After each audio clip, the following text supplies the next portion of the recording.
Hello students, आज हम देखेंगे एनसीईआरटी की क्लास 9th के इकोनॉमिक्स सब्जेक्ट के चैप्टर नंबर 4 को, जिसका नाम है, पाठ का नाम है भारत में खाद्य सुरक्षा, फूड सिक्योरिटी इन इंडिया।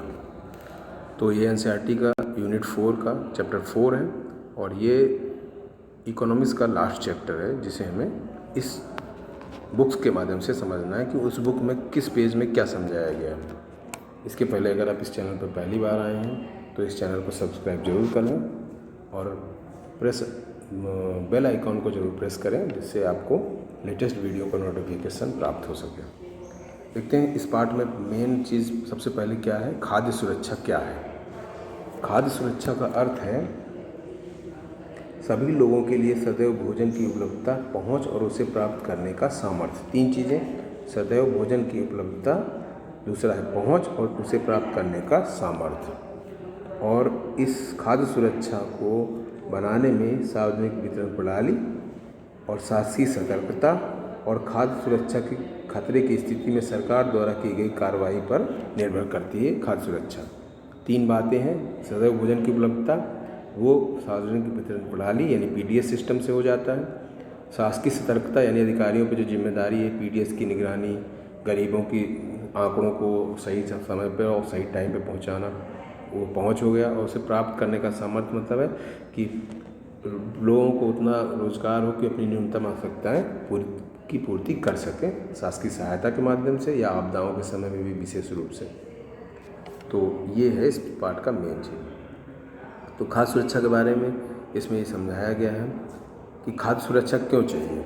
अब खाद्य समाज का अधिक गरीब वर्ग तो हर समय खाद्य सुरक्षा से ग्रस्त हो सकता है, परंतु जब देश भूकंप, सूखा, बाढ़, सुनामी, फसलों के खराब होने, अकाल आदि राष्ट्रीय आपदाओं से गुजर रहा होता है तो निर्धनता रेखा से ऊपर के लोग भी खाद्य असुरक्षा से ग्रस्त हो सकते हैं। इसलिए खाद्य सुरक्षा जरूरी है। ठीक है, तो ये पहले जो है आपको पहले चैप्टर में ये बताया खाद्य सुरक्षा क्या है और क्यों ज़रूरी है। दूसरे जो आपका पेज है उसमें क्या समझाया है कि बंगाल में अकाल सबसे अधिक प्रभावित होते थे, क्योंकि वहाँ पर या तो पानी अधिक बरसता है या बिल्कुल ही नहीं बरसता। ठीक है, और वहाँ पर खेतिहर मजदूरों और मछुआरों इत्यादि की संख्या, अनियमित श्रमिकों की संख्या बहुत ज़्यादा है। ये एक दूसरा कारण है। इसके अलावा देखिए कि कुछ ये चित्र बताया गया राहत केंद्र पर भूखमरी से पीड़ित लोग 1945 की बात है। और ये बंगाल की कुछ घटनाओं के चित्र हैं जिसमें लोग परेशान हो गए, कपड़े नहीं हैं, खाने की चीज़ें नहीं हैं। कपड़ों से भी ज़्यादा ज़रूरी चीज़ खाना है, इसलिए इसमें। अब दूसरी बात, फिर पेज नंबर 3 में रामू की कहानी बताई गई। रामू एक गाँव का कृषक है, छोटा सा किसान है, मजदूर है, जो कि खेती में मजदूरी करता है।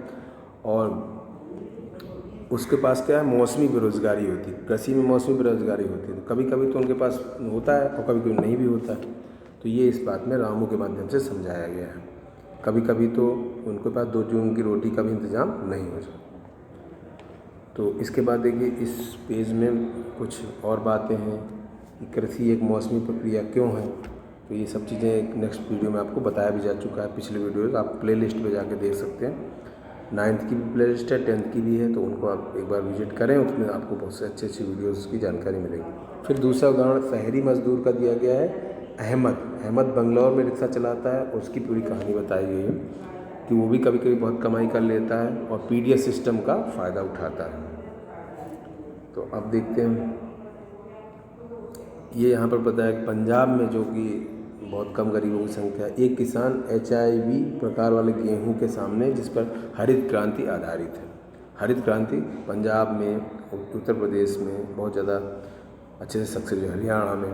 ठीक है, तो इस तरह से स्वतंत्रता के बाद खाद्यान्नों में आत्मनिर्भर होना। स्वतंत्रता के समय हम खाद्यान्न में आत्मनिर्भर नहीं थे, उसके बाद हमारा उद्देश्य क्या रहा कि स्वतंत्रता के बाद हम खाद्यान्नों में आत्मनिर्भर हो जाए, भूखमरी इत्यादि से बच सकें।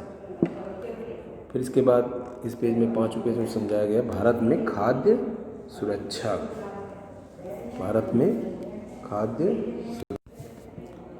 70 के दशक में जो हरित क्रांति हुई थी उसके विशेष में चर्चा की गई है।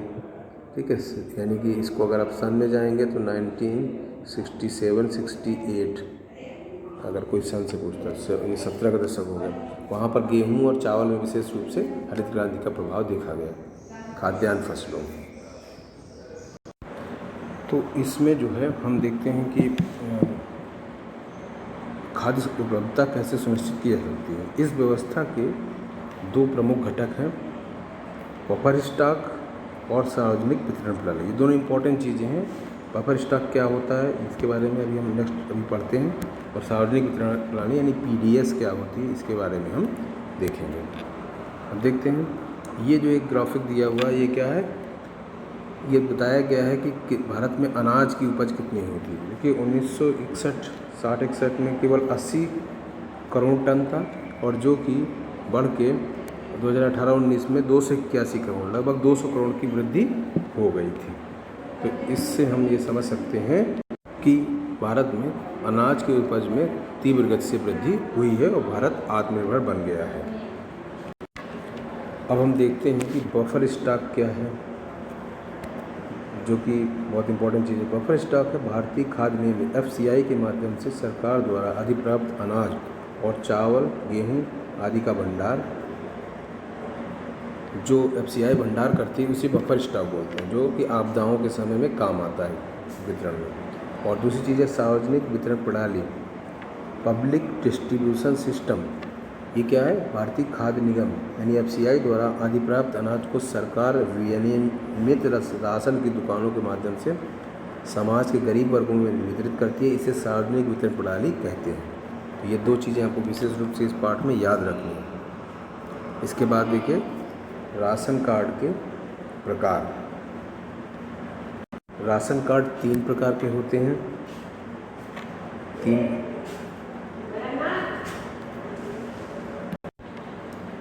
तो राशन कार्ड के 3 प्रकार हैं। निर्धनों में भी निर्धन लोगों के लिए अंत्योदय कार्ड होता है, निर्धनता रेखा से नीचे के लोगों के लिए BPL कार्ड होता है, पहला, और दूसरा हो गया। तीसरा है अन्य लोगों के लिए, बाकी सब लोगों के लिए APL कार्ड होता है। तो इस तरह के 3 प्रकार के कार्ड इसमें बताए गए। अब हम देखते हैं, इसमें एक दुकान का चित्र बताया गया है कि यहाँ पर आपको राशन और इत्यादि मिल सकता है। ठीक है,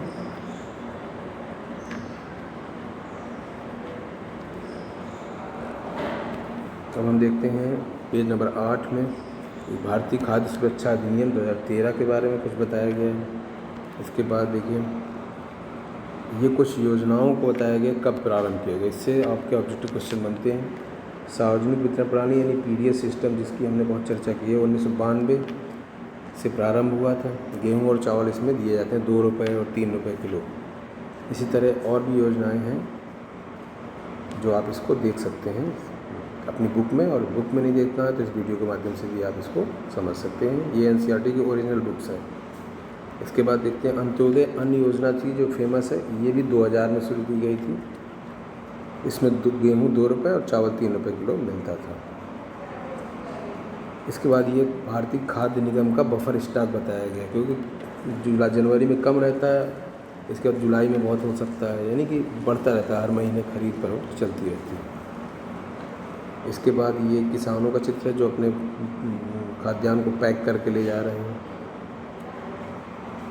ठीक है, तो इस तरह आप इस पाठ को जो मेन चीज़ मैंने आपको बताने की कोशिश की, सारांश रूप भी इसमें लास्ट में दिया गया है कि किसी देश की खाद्य सुरक्षा तब सुनिश्चित होती है जब उसके सभी नागरिकों को पोषण भोजन उपलब्ध होता है, सभी व्यक्तियों के पास स्वीकार्य गुणवत्ता के खाद्य खरीदने की सामर्थ्य होती है और भोजन तक पहुंचने में कोई अवरोध नहीं होता। निर्धनता रेखा के नीचे रह रहे लोगों को खाद्य की दृष्टि से सदैव ही असुरक्षित रहते हैं, जबकि संपन्न लोग भी आपदाओं के समय खाद्य की दृष्टि से असुरक्षित हो सकते हैं। जैसे इस समय कोरोना के समय बहुत सारे अच्छे ऐसे लोग भी जो कि गरीब नहीं थे, वो भी खाद्य सुरक्षा से असुरक्षित, खाद्य की दृष्टि से असुरक्षित हैं।